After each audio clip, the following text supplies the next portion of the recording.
Alright everyone, it's been a while since I've made a video like this, so I figured I'd start putting out a few more videos just to kind of help people out here a little bit. Now, with the Hemi Idle, um, we have run into a few problems as tuners, and one of the big ones is the idle stabilizing after letting off the throttle and things like that. Now, what I've showed you in the past is you can go under torque loss here and go under the friction base table and make modifications here to fix your idle. Now, what you'll see here is this is the standard change that I typically make on a lot of cam vehicles in order to help out. This one shows you what happens when you just cannot get it to work properly and you make extremely drastic changes to try and get the vehicle not to die at idle. Now, when you come up to something like this and your change is this drastic, okay, it means that there's something else going on or a different area that you need to work on. You know, there's a point where you have what do they call it? The point of diminishing returns. Basically, you get to a point where whatever you're doing, the win of it or the gain of it is so little that you're wasting your time. So you continue to just shoot this number up and have nothing but issues. Now, what I recommend as the next step is if you start getting your torque model friction loss cranked way to hell up and it still dies, I like to go to the throttle body model, and I like to change a small percentage of the lower area of the throttle body to, you can see here, it is a,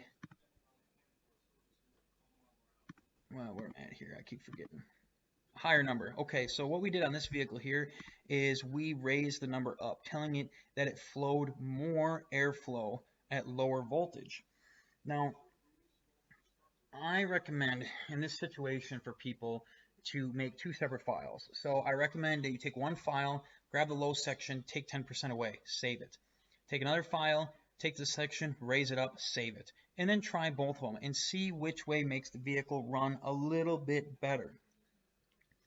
Now, by doing that, you're able to pinpoint which one it likes more, and you can just make small changes to one or the other to get it to work properly. Now, as you're doing that, you need to go back to the torque model here and change this, because the torque model at the most should look something similar to this, which is basically just adding a little bit of torque down low to prevent it from dying. Normally, this is like a 1 and this is a 7, and it just interpolates all the way down. So as you start to realize that this isn't helping you, you need to go here and make changes to the throttle body model to help it idle properly. So that's just this video here, nice, short, sweet, just kind of a, hey, here's something else that can help you if you can't get it to idle properly.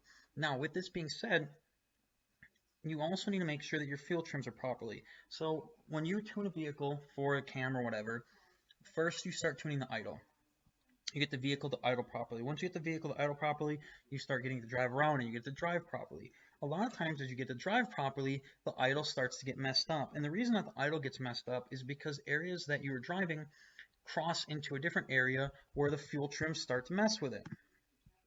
You get into something like this where you have your fuel trims over here, where it just so happens that this fuel trim of driving ends up being the same fuel trim that you might idle at. Now, when you run into something like that, it means that you're going to have, as one thing gets better, one thing is going to get worse. So as you dial in the fuel trims, you might have to start messing with the idle to get the idle to react properly. Just a simple, easy tip. And I hope that this helps people a little bit more on the Hemi stuff. And like I said, I do apologize that I haven't put up a lot of these videos in a long time.